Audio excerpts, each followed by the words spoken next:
السلام علیکم۔ World bank کے پاکستان کے بارے میں تہلکہ خیز انکشافات۔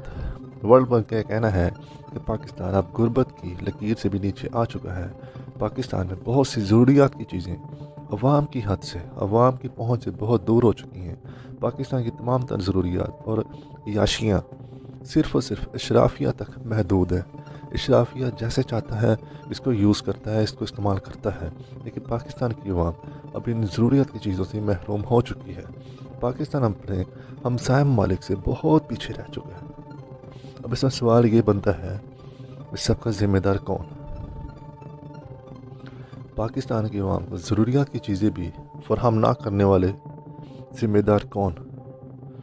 عوام، سیاستدان یا اسٹیبلشمنٹ؟ کون؟